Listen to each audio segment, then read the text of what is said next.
सपने वो नहीं जो आप नींद में देखते हैं, सपने वो हैं जो आपको नींद ही ना आने दे। बारिश के दौरान पक्षी छत की तलाश करते हैं, लेकिन बाज बादलों के ऊपर उड़ के बारिश को ही टाल देता है। समस्या समान है, लेकिन आपका नजरिया उसमें अंतर पैदा करता है। ये कुछ लाइंस लिखी थी भारत रत्न डॉक्टर APJ अब्दुल कलाम ने। आज की इस वीडियो में मैं आपको कलाम सर की कुछ ऐसे किस्से सुनाने वाला हूँ, जिससे सुन के दोस्त तेरे सोचने का नजरिया बदल जाएगा और तुम अपने अंदर एक नई एनर्जी फील करोगे। दोस्त, तुम्हें पता है कलाम सर ने शादी क्यों नहीं की? उसका सिर्फ एक रीजन था, और वो रीजन था वो सबसे ज्यादा अपने काम से प्यार करते थे। दोस्त, तुझे जान के हैरानी होगी, जिस दिन उनकी सगाई थी उस दिन भी वो काम में इतने बिजी थे कि वो अपनी सगाई तक भूल गए, और उस दिन उन्होंने शादी ना करने का फैसला कर दिया। उन्होंने एक इंटरव्यू में कहा, इंसान शादी और बच्चे अपनी सेल्फलेसनेस के लिए करता है, और मैं सेल्फिश नहीं होना चाहता। मैं अपनी पूरी जिंदगी अपने देश को समर्पित करना चाहता हूँ। दोस्तों, बात है 10 अगस्त 1979 की।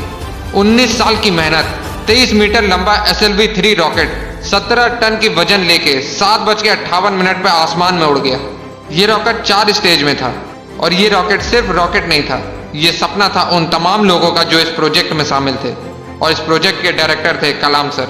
वो रॉकेट पहली स्टेज तो पार कर गया, लेकिन दूसरी स्टेज में जाने के बाद रॉकेट ने काम करना बंद कर दिया, और 317 सेकंड के बाद कलाम सर और उनके लोगों का सपना कचरा बन के श्रीहरिकोटा से 560 किलोमीटर दूर समंदर में जा गिरा। दोस्त, क्या हालत हुई होगी उस वक्त कलाम सर और उन बाकी सारे साथियों की, जब उन्होंने 19 साल की मेहनत, उनका सपना कुछ ही सेकंड में समुद्र में कचरा बन के बिखर गया। कलाम सर कहते थे कि उस वक्त अंदर से मैं इतना टूट गया था कि मैं बिस्तर में जाके घुस गया, मेरी आंखों से आंसू बहने लगे। लेकिन दोस्तों, कलाम सर हार मानने वालों में से नहीं थे। वो कहते थे, पहाड़ की चोटी से उतरने से पहाड़ चढ़ने का तजुर्बा नहीं मिलता, जिंदगी पहाड़ के चढ़ानों में मिलती है, चोटी पे नहीं। कलाम सर भी इसी तरह एक एक कदम आगे बढ़ते रहे। और दोस्तों, एक साल के बाद 18 जुलाई 1980 सुबह 8:03 पे हिंदुस्तान का पहला सैटेलाइट रोहिणी अंतरिक्ष की ओर निकल पड़ा, और अगले 2 मिनट के अंदर रोहिणी सैटेलाइट अंतरिक्ष में था। कलाम सर ने बताया कि उन्होंने उस दिन जिंदगी के सबसे अहम पल जिए, क्योंकि उस दिन उनकी 20 साल की मेहनत अंतरिक्ष में थी।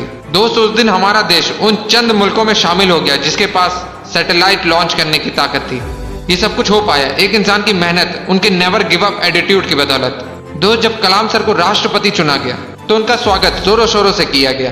राष्ट्रपति भवन को बहुत ही खूबसूरत तरीके से सजाया गया, लेकिन ये बहुत कम लोग जानते हैं कि जब कलाम सर वहां पहुंचे तो वो बस 2 सूटकेस लेके वहां पहुंचे। एक सूटकेस में कपड़े और दूसरे सूटकेस में किताबें। इसे कहते हैं किताबों से प्यार। अगर इस वीडियो को कोई स्टूडेंट देख रहा है तो ये बात समझो कि जितना आप किताबों से प्यार करोगे, उतना वो किताबें आपको बड़ा बनाती चली जाएंगी। ये किताबें ही थी जिन्होंने कलाम सर को इतना बड़ा बना दिया। दोस्त, मैंने कुछ लाइन पढ़ी थी जो कलाम सर के लिए लिखी गई है। था बंदा इस्लाम का, पर वो कभी नहीं ऐठा करता था, जब भी चाहा संतों के चरणों में बैठा करता था। दोस्तों, कलाम सर ने कुछ बातें ऐसी कही थी जिसे अपने जीवन में हमेशा हमेशा के लिए उतार लेनी चाहिए। उन्होंने कहा था, कोई भी शख्स कितना भी छोटा हो, उसे हौसला नहीं छोड़ना चाहिए। मुश्किलें जिंदगी का हिस्सा है, और तकलीफ कामयाबी की सच्चाई। खुदा ने यह वादा तो नहीं किया आसमान हमेशा नीला रहेगा, जिंदगी भर फूलों से भरी राह मिलेगी। खुदा ने वादा तो नहीं किया सूरज होगा तो बादल नहीं होंगे, खुशी होगी तो गम नहीं होगा, सुकून होगा तो दर्द नहीं होगा। ये जिंदगी की सच्चाई है। अगर हम एक सांस लेंगे तो एक सांस छोड़नी पड़ेगी।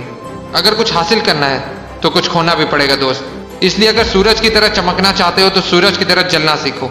दोस्त, कलाम सर ने तो कर दिखाया, इसलिए आज भी हम कलाम सर के बारे में बात कर रहे हैं। अगर तेरे अंदर भी वो आके कुछ कर दिखाने की, तो कसम खा, तू अपने सपने को पाने के लिए हर हद पार करने के लिए तैयार है। और अपने सपनों को मोटिवेशनल फ्लाइट देने के लिए चैनल को सब्सक्राइब कर लेना। जय हिंद, जय भारत।